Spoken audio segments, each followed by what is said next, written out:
Assalamualaikum warahmatullahi wabarakatuh. Mari kita mulai untuk perkuliahan mata kuliah Geografi Tanah. Materi kuliah Geografi Tanah ini pada dasarnya masih sebatas pengenalan dasar ilmu tanah untuk kajian geografi tanah. Berikutnya adalah pengenalan pengelolaan tanah. Hal ini karena bobot dari mata kuliah ini hanya 2 SKS. Untuk materinya cukup banyak ya, dari konsep tanah dan geografi tanah, kemudian pembentukan dan perkembangan tanah, sifat tanah secara fisik, kimia, biologi, ya. Kemudian survei tanah, klasifikasi tanah, peta tanah, erosi tanah, konservasi tanah, dan evaluasi lahan. Kalau di jurusan ilmu tanah ya, masing-masing subtema ini berdiri sendiri sebagai mata kuliah ya. Tapi karena kita di geografi, pendidikan geografi ya, ini hanya 2 SKS, maka ini kita jadikan satu, sehingga sebenarnya materinya sangat sedikit ya, sangat dangkal sekali, sehingga ini hanya sebatas pada pengenalan saja ya. Jadi bahkan untuk pemahaman geografi tanah secara mendalam pun juga belum bisa terpenuhi. Untuk tingkat kompetensi yang diharapkan adalah pada level 4, yaitu kemampuan Anda untuk melakukan analisis. Jadi bagaimana Anda bersikap kritis, kreatif, dan memecahkan masalah. Ini menjadi target dari kompetensi yang diharapkan. Untuk referensi, saya memberikan kebebasan kepada Anda untuk memilih buku mana yang paling sesuai atau paling mudah untuk Anda pahami isinya ya. Pada dasarnya untuk dasar-dasar ilmu tanah ya, itu memiliki isi yang sama ya. Konten dari buku itu kurang lebih sama ya. Nantinya saya akan mewajibkan Anda minimal ya, Anda membaca 2 buah buku. Mari kita mulai. Yang pertama kita akan membahas peranan tanah. Nah ini kadang kita tidak menyadari ya, bahwa sebenarnya kehidupan kita ya secara rutin itu berada di atas tanah ya. Dan ketergantungan kita terhadap tanah itu sebenarnya sangat tinggi. Nah ini bisa lihat ya, bahwa tanah punya peran penyangga pertumbuhan tanaman terkait dengan produksi pangan. Hampir semua sumber pangan bagi kehidupan kita ya, itu berasal dari tanah. Ini yang tentunya dalam sehari-hari kita mengkonsumsi makanan ya, tapi tidak pernah kita membayangkan bahwa makanan itu medianya berasal dari tanah. Yang kedua, tanah berperan untuk mendaur ulang produk limbah yang berasal dari alam dan manusia. Ini juga peranan yang penting ya, bahwa semua limbah yang kita hasilkan pada akhirnya akan berakhir di tanah ya, sebagai media untuk mendaur ulang. Dan tanah menyediakan habitat untuk berbagai macam organisme dan sebagai pengendali aliran. Nah ini punya arti penting, tanah punya peranan di dalam ekosistem, ekologi ya, karena hampir semua siklus unsur ya juga masuk, salah satunya melalui tanah. Kemudian tanah berperan dalam penyedia bahan konstruksi, bahan bangunan, rumah dan sebagainya. Ternyata juga tidak hanya pangan ya, tapi juga perumahan pun juga berasal dari tanah. Apa itu tanah? Sebelum kita mendefinisikan tentang tanah, ada sebaiknya ada sebuah pedoman ya tentang definisi yang baik ya, mendefinisikan benda alam yang baik ya.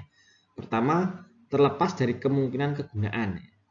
Jadi kalau Anda mau berbicara membahas tanah ya, Anda jangan mendefinisikan dari produk-produknya ya. Apakah itu produk gabah, produk genting ya, dan lainnya ya. Itu tidak bisa digunakan sebagai bagian dari definisi. Kemudian yang kedua, harus bersifat murni sebagai adanya di alam dan harus berlaku secara umum. Nah, dua pedoman ini yang kita gunakan untuk membuat definisi terkait tanah ya.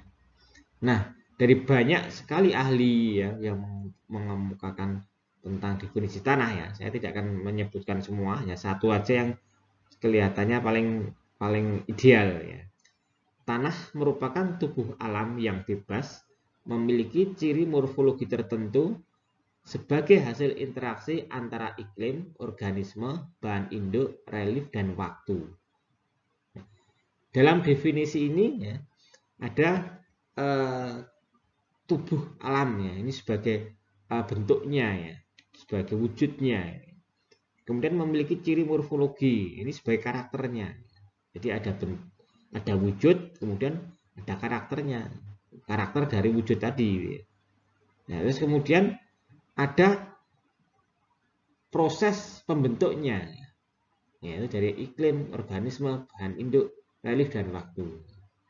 Nah, ini dia memenuhi ya kriteria ya sebagai apa adanya di alam ya. Ya, jadi definisi ini cukup bagus ya, karena ada tadi ya, ada wujudnya ya, kemudian ada karakternya dan ada faktor-faktor pembentuknya. Untuk mempelajari tanah, kita kenal dengan ilmu tanah atau pedologi. Pedologi ini terbagi menjadi dua ya, pedologi sendiri ya, dan yang kedua adalah edafologi. Pedologi itu mengkaji deskripsi tanah, ya, genesis tanah, sistematika tanah, dan ekologi tanah. Artinya yang kita kaji di pedologi itu adalah ilmu tanah secara murni, ya. Bagaimana tubuh tanah tadi dengan karakteristiknya itu disusun di dalam konsep-konsep tertentu. Kalau yang edafologi ini berkaitan dengan pemanfaatan tanah untuk pertanian dan kehutanan ya, guna mendukung produktivitas tanaman. Ini sudah terapan, ya. Terapan dengan tujuan-tujuan tertentu ya, khususnya dalam produktivitas tanaman ya. Nah, nanti tanah punya arti peran, misalnya harus ditambah pupuk, harus diberi air dan sebagainya. Karena tujuannya untuk menghasilkan produktivitas tanaman. Ketika kita mempelajari ilmu tanah ya, kita harus sebenarnya menguasai ilmu dasar juga ya, yaitu khususnya kimia dan fisika, matematika ya. Karena nantinya di dalam kajian-kajian tanah ini banyak hal-hal yang terkait dengan masalah kimia dan fisika ini. Kemudian yang berikutnya adalah ilmu biologi ya. Ilmu biologi ini memberikan kontribusi kepada tanah, pedologi ya, tapi juga mendapatkan dampak juga dari pedologi ya, khususnya masalah tanaman ya, botani, zoologi ya, maupun mikrobiologinya ya. Jadi ini saling berinteraksi ya. Tanah memberi kontribusi ke biologi, biologi memberi kontribusi ke tanah. Dan ilmu kebumian ya. Nah, ilmu kebumian ini untuk klimatologi ya, suhu, air hujan, nah ini memberi dukungan ke pedologi ya. Sementara ilmu kebumian yang lainnya ya, geologi dan geografi ini saling berinteraksi ya. Artinya pedologi di dalam pedologi ini dipengaruhi oleh unsur-unsur geologi maupun geografi ya. Sebaliknya ya, geologi maupun geografi dipengaruhi juga oleh pedologi. Juga nantinya geomorfologi juga ya. Posisinya ada di sini. Kemudian terapan ya, terapan ini untuk pertanian, ya, kehutanan, untuk teknik ya. Ini lebih kepada pemanfaatannya ya. Jadi pedologi ketika diolah memberi manfaat kepada ilmu terapan pertanian, kehutanan, teknik ya. Sebaliknya ketika ilmu pertanian mengolah tanah, maka akan terjadi perkembangan pedologi ya. Bila ditinjau posisi tanah dalam selubung bumi ya, yang kita kenal sebagai pedosfer ya, maka pedosfer sebenarnya terbentuk dari interaksi antara atmosfer ya, hidrosfer ya, litosfer maupun biosfer ya. Litosfer ini nanti akan memberi dukungan pada mineral tanahnya ya. Atmosfer akan memberi dukungan pada komposisi udara tanah ya. Hidrosfer memberikan komposisi pada kondisi air tanah ya, atau yang kita sebut sebagai lengas ya. Terus kemudian biosfer memberi kontribusi pada bahan organik. Berarti kalau kita lihat dari sini ya, pedosfer itu sebenarnya interaksi antara unsur-unsur fisik ya maupun unsur-unsur biologi, kehidupan makhluk hidup di atasnya. Kajian tanah pada umumnya untuk mempelajarinya kita membuat sebuah profil ya, secara vertikal ke dalam tanah ya. Nah, dari profil vertikal ini ya, ini kita bisa melihat ya, pelapisan-pelapisan permukaan tanahnya yang tentunya ada paradigma keilmuan ya lainnya yang memiliki kajian yang sama ya. Nah, tapi mereka melihat sudut pandang yang berbeda. Ya. Jadi kalau kita menggali tanah secara vertikal ya, misalnya dalam kedalaman sekitar katakanlah 2 meteran ya, sampai 2 meter ya. Ilmu geologi memandang ya lapisan itu adalah lapisan regolit ya, atau bahan yang tidak padu gitu ya. Itu ilmu geologi ya. Sementara ilmu pedologi ya, itu memandang sebagai sebuah solum tanah ya. Nah, solum tanah ini nantinya bisa diidentifikasikan ya sebagai apa yang sebagai dengan horizon ya. Jika ada horizon O ya, ada lapisan berikutnya horizon A ya, lapisan berikutnya horizon E ya, berikutnya horizon B ya. Nah, ini kalau pedologi semacam itu ya. Padahal objeknya sama ya. Hanya bedanya kalau geologi menganggap itu sebagai bahan tidak padu saja, regolitnya. Tapi kalau pedologi ya, dia melihat itu sebagai bagian yang harus dikaji gitu ya. Pelapisan-pelapisan yang terwujud di situ. Nah, ini memang objek materialnya pedologi itu lapisan yang di atas. Sementara kalau geologi itu ya sekedar bahan tidak padu. Kalau klasifikasi tanah ini bisa mengembangkan dua bagian utama yang disebut sebagai epipedon ya, sama horizon bawah permukaan ke indopedon nantinya. Nah, ini karena dua lapisan inilah yang akan digunakan ya, untuk mengkaji klasifikasi tanah. Sementara kalau kajian dari tanah pertanian, nah lapisan ini yang lapisan permukaan ini yang kita tahu sebagai lapisan bajak ya, lapisan olah ya, yang dicangkul ya, yang kemudian dengan misalnya traktor ataupun dibajak dengan binatang ya, kerbau ya, itu yang dibalik ya, tanah-tanah ini yang ketika mau ditanami ya selalu olah dulu, dibalik dulu gitu ya. Kemudian lapisan yang di bawahnya ya itu sebagai lapisan bawah permukaan yang tidak diolah secara langsung gitu ya. Nah, ini masing-masing paradigma baik geologi, pedologi, klasifikasi tanah maupun tanah pertanian memiliki sudut pandang yang berbeda pada sebuah lapisan vertikal tanah. Ya, ini kajiannya berbeda tentu nantinya ya masing-masing akan punya konsep ya, punya teori yang kurang lebih juga berbeda juga ya. Karena tujuannya memang berbeda. Ini yang kita tahu sebagai paradigma ya, paradigma geologi, paradigma pedologi. Jadi melihat satu objek ya, objek materi ya, tapi sudut pandangnya berbeda. Kalau tadi kita melihat ya tinjauan tanah secara umum ya, ini kita mencoba melihat apa itu geografi tanah. Ya. Pada prinsipnya geografi tanah itu mempelajari sebaran jenis tanah di muka daratan ya, dan faktor yang menentukan sebaran tersebut. Ya. Jadi sebenarnya fokus geografi tanah adalah sebaran tanahnya. Dan kenapa terbentuk tanah tersebut di wilayah tertentu, ya, di ruang tertentu. Ini faktornya apa? Tentu faktornya faktor dalam satu ruang, dalam satu wilayah tertentu, ketika tanah terbentuknya berbeda-beda, maka tentu ada faktor-faktor yang berbeda juga dalam menentukan. Nah, sebaran tanah yang terbentuk yang membentuk hamparan di muka bumi itu disebut sebagai pedosfer. Jadi sebenarnya hamparan pedosfer ini yang menjadi kajian geografi tanah. Nah, berikutnya hamparan tanah di muka daratan itu mencitrakan adanya bentang lahan. Bentang lahan. Jadi nanti fokus geografi tanah sebenarnya bagaimana keterkaitan antara bentang lahan dengan tanah-tanah yang terbentuk. Ya, sehingga kata geografi dalam geografi tanah ya itu lebih pada konteks sistem ya, atau metode telaah, bukan konotasi ilmu. Jadi sebenarnya metode telaah dengan geografi tanah ya. Jadi pedologi yang ditinjau dari sistem geografi tanah. Sebarannya seperti apa?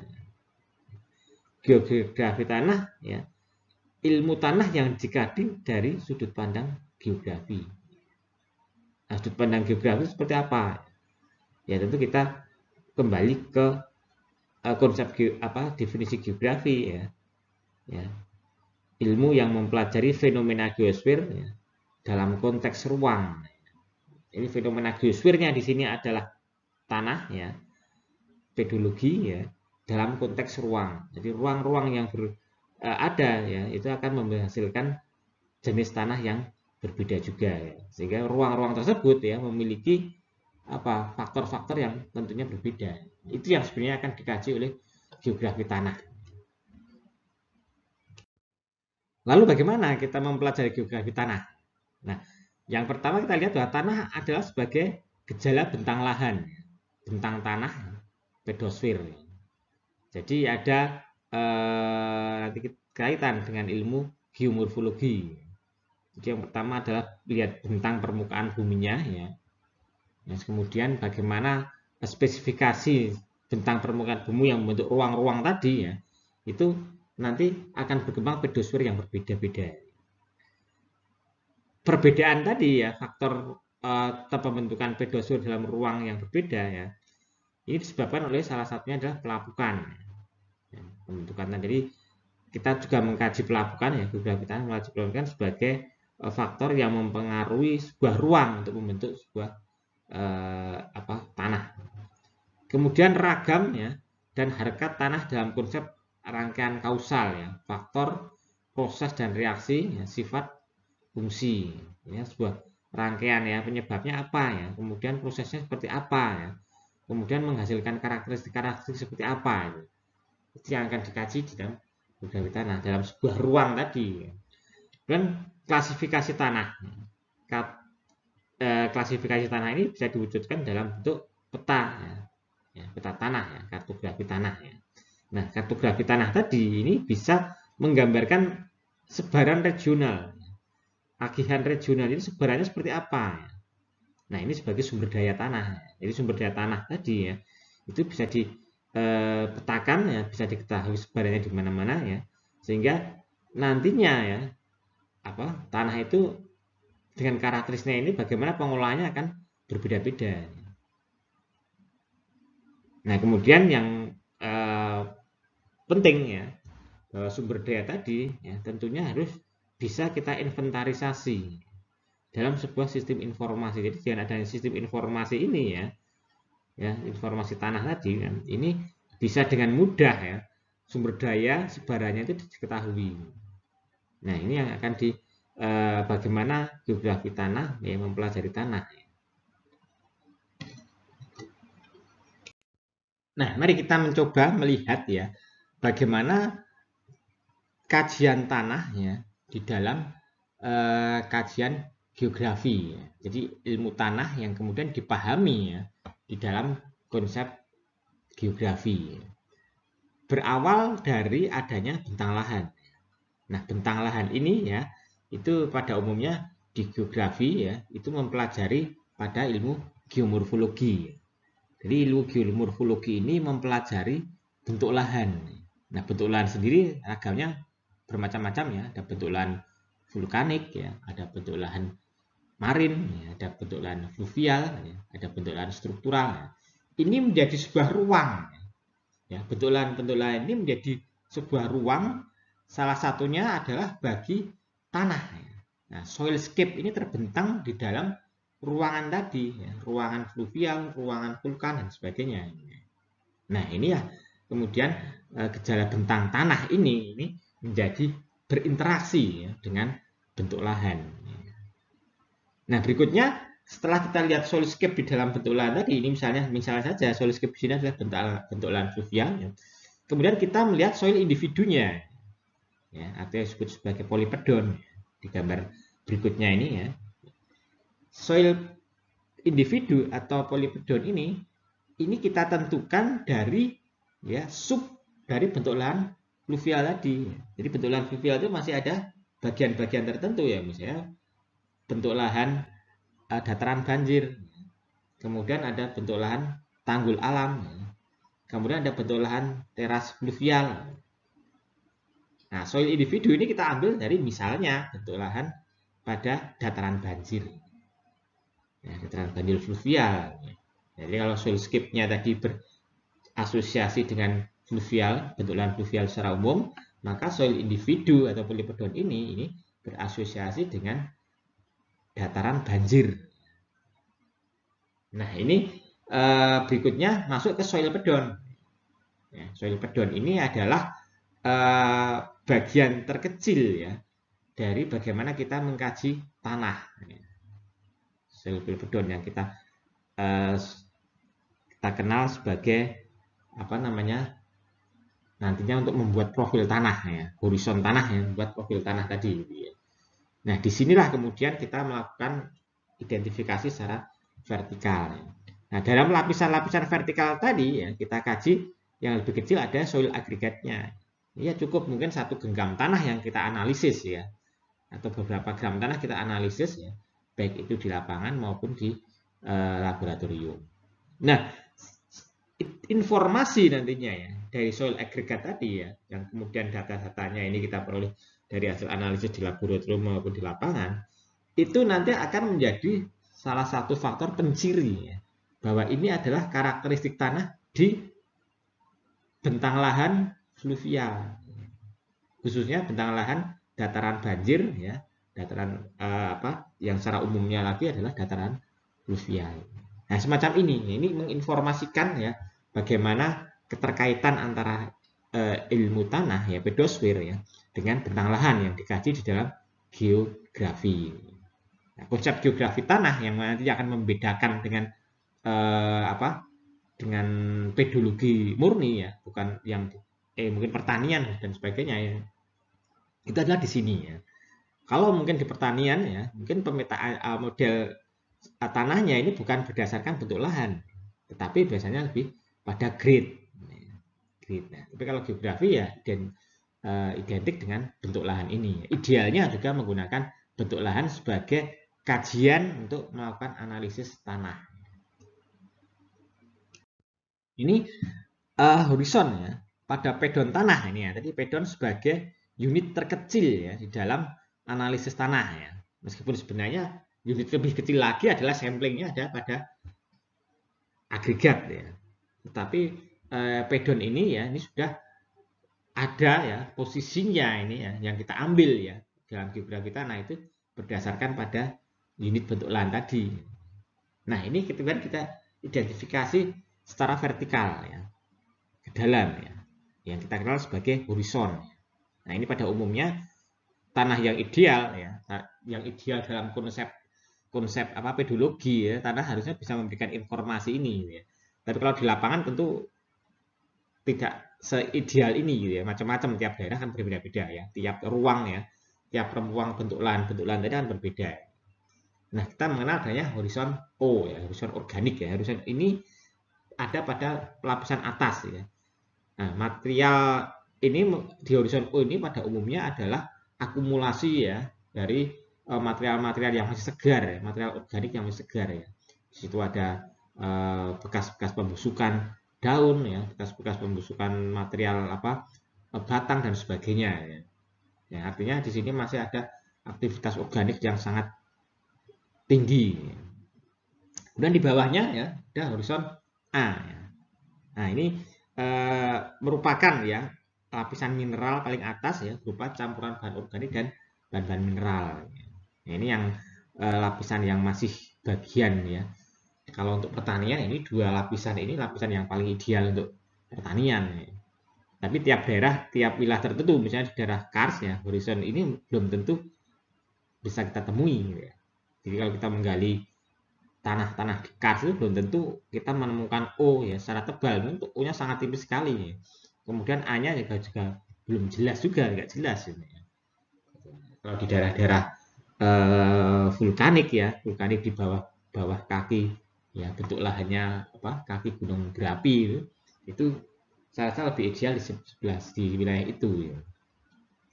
Kemudian bawah lagi ada horizon E ya. Horizon E ini sebenarnya akumulasi dari proses pencucian ya, atau material-material yang di atasnya itu terbawa ke bawah oleh proses apa?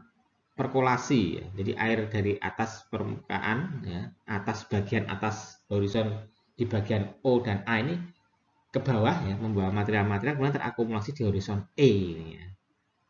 Jadi di sini merupakan tempat di mana pencucian atau pelindian ya, pembawa material dari atas itu terkumpul di sini ya. Nah, ini masih juga wilayah-wilayah yang bagi pertanian ini wilayah yang cukup cukup eh, mendukung ya produktivitas pertanian.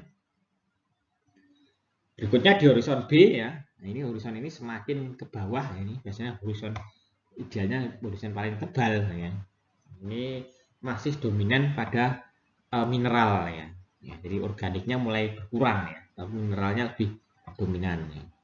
Berikutnya yang bawah adalah horizon C dan horizon R ya. Nah, horizon C ini sebenarnya lapukan ya, lapukan dari horizon di bawahnya, horizon R ya. Kalau R ini kan bahan bahan induk ya, bahan induk nanti masih menjadi uh, mulai menjadi ranahnya apa ya, geologi lebih dominan di sini ya. Kalau yang C ini nanti menjadi arah perkembangan ya, arah perkembangan pemecah hancuran dari yang bahan induk tadi ya. Kemudian juga mendapatkan pengaruh dari horizon B ya, gitu. Ya, sehingga ada horizon transisi antara mineral dengan bahan induk.